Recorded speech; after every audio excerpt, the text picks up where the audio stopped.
Assalamualaikum warahmatullahi wabarakatuh. Kami dari kelompok 1 yang beranggotakan Rini Rindiani saya sendiri, Muhammad Radit dan Rizal dari mata kuliah komunikasi dan teknologi bisnis. Kami akan mempresentasikan hasil dari diskusi kami mengenai penulisan laporan dan proposal dan membuat laporan pendek dan panjang. Daftar pembahasan pada materi hari ini yaitu yang pertama, perencanaan, pengorganisasian, penulisan, kedua, laporan dan proposal, serta pemanfaatan dukungan visual dalam laporan dan proposal bisnis, ketiga, perbedaan laporan pendek dan panjang, keempat, membuat proposal pendek dan panjang. Proposal kegiatan biasanya berisi tentang rencana kegiatan yang akan dilakukan. Struktur umum dari proposal kegiatan meliputi judul kegiatan, latar belakang kegiatan, tujuan kegiatan, rencana kegiatan, anggaran biaya, manfaat kegiatan, evaluasi kegiatan. Laporan merupakan bentuk penulisan yang berisi informasi terperinci tentang suatu kegiatan atau penelitian yang telah dilakukan. Struktur umum dari laporan meliputi pendahuluan metode penelitian atau kegiatan hasil penelitian atau kegiatan analisis data, kesimpulan saran. Penjelasan pertama yaitu tentang perencanaan, pengorganisasian, penulisan laporan dan proposal. 1. Perencanaan melibatkan penentuan tujuan, strategi, dan langkah-langkah yang akan diambil untuk mencapai hasil yang diinginkan dalam konteks laporan dan proposal. Perencanaan meliputi menentukan tujuan dan sasaran dari laporan atau proposal yang akan dibuat, merumuskan rencana tindakan yang jelas untuk mencapai tujuan tersebut. Mengidentifikasi sumber daya yang diperlukan seperti waktu, anggaran, dan tenaga kerja. Menentukan jadwal dan tenggat waktu yang realistis. 2. Pengorganisasian melibatkan pengaturan dan pengelompokan informasi atau materi yang akan disajikan dalam laporan atau proposal. Beberapa hal yang perlu diperhatikan dalam pengorganisasian adalah menentukan struktur dan urutan yang logis untuk menyajikan informasi. Mengelompokkan informasi menjadi bagian-bagian yang terkait, menggunakan subjudul, poin-poin, atau grafik untuk memudahkan pemahaman. 3. Penulisan laporan melibatkan menyusun informasi yang relevan dan akurat tentang suatu kegiatan atau penelitian. Beberapa poin penting dalam penulisan laporan adalah menyajikan informasi dengan jelas, ringkas, dan sistematis. Menggunakan bahasa yang mudah dipahami oleh pembaca, mengutip sumber dengan benar jika menggunakan referensi.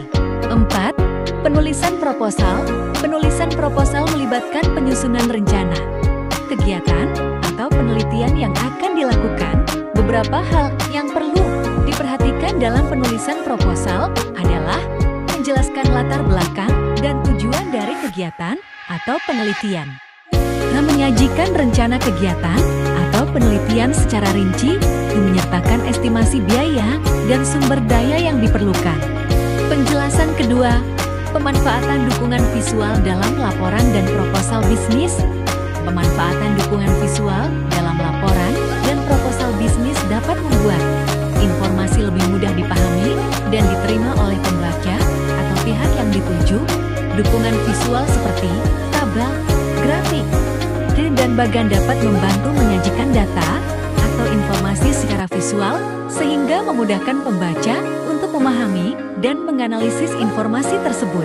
Diagram atau gambar dapat digunakan untuk menjelaskan proses, hubungan antara elemen, atau konsep yang kompleks dengan cara yang lebih jelas dan mudah dipahami. Penggunaan dukungan visual juga dapat memperkuat pesan yang ingin disampaikan dan membuat laporan atau proposal lebih menarik secara visual. Penjelasan ketiga, perbedaan laporan pendek dan panjang. Laporan panjang adalah 1. Lebih detail dan terperinci dan bisa mencapai beberapa puluh halaman atau lebih. 2. Bertujuan untuk memberikan informasi yang lebih rinci dan mendalam. 3. Memiliki struktur yang lebih kompleks dengan bagian-bagian sepele, pengantar, tinjauan literatur, metodologi, analisis, dan kesimpulan. 4. Cenderung memberikan analisis yang lebih mendalam dan terperinci. 5. Cenderung menggunakan lebih banyak dukungan visual, seperti grafik, tabel, atau diagram yang lebih kompleks. Sedangkan laporan pendek adalah 1. Umumnya lebih singkat dan ringkas, biasanya hanya beberapa halaman. 2. Bertujuan untuk menyampaikan informasi secara ringkas dan cepat. 3. Umumnya menggunakan format yang lebih sederhana dan langsung ke poin. 4. Biasanya memberikan analisis yang lebih umum dan ringkas. 5. Menggunakan dukungan visual yang lebih sedikit, seperti grafik atau tabel yang sederhana. Penjelasan keempat, membuat proposal pendek dan panjang. Proposal pendek. 1. Sampul, sertakan judul proposal, nama organisasi, tanggal, dan informasi kontak. 2. Latar belakang. Jelaskan latar belakang proyek atau kegiatan yang akan diusulkan. 3. Tujuan. Tetapkan tujuan yang ingin dicapai melalui proyek atau kegiatan tersebut. 4. Rencana kegiatan. Jelaskan secara singkat rencana kegiatan yang akan dilakukan. 5. Anggaran. Sertakan estimasi anggaran yang diperlukan untuk melaksanakan proyek atau kegiatan. 6. Penutup. Ringkas proposal dengan menekankan manfaat dan dampak yang diharapkan dari proyek atau kegiatan tersebut. Proposal panjang. 1. Sampul, sertakan judul proposal, nama organisasi, tanggal, dan informasi kontak. 2. Ringkasan eksekutif, berikan gambaran singkat tentang proyek atau kegiatan yang diusulkan. 3. Latar belakang, jelaskan secara rinci latar belakang proyek atau kegiatan tersebut. 4. Tujuan, tetapkan tujuan yang spesifik dan terukur yang ingin dicapai melalui proyek atau kegiatan tersebut. 5. Metodologi, jelaskan metode yang akan digunakan untuk melaksanakan proyek atau kegiatan.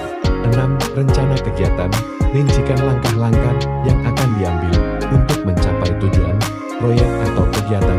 7. Anggaran, sertakan anggaran yang terperinci, termasuk biaya operasional, sumber pendanaan, dan proyeksi pendapatan. 8. Manajemen risiko, identifikasi dan evaluasi risiko yang mungkin terjadi selama pelaksanaan proyek atau kegiatan, serta rencana mitigasi yang akan diimplementasikan. 9. Pemantauan dan evaluasi, jelaskan bagaimana proyek atau kegiatan akan dipantau dan dievaluasi untuk memastikan pencapaian tujuan. 10. Penutup, sampaikan kesimpulan dan ajukan permohonan dukungan untuk proyek atau kegiatan tersebut. Jadi kesimpulan dari diskusi kami yaitu, dalam laporan maupun proposal ini merupakan bagian penting dalam laporan dan proposal. Ini adalah bagian di mana penulis merangkum temuan, analisis, dan rekomendasi yang dihasilkan dari penelitian atau kegiatan yang dilakukan. Kesimpulan harus jelas, ringkas, dan menggambarkan hasil yang diperoleh secara akurat. Terima kasih. Wassalamualaikum warahmatullahi wabarakatuh.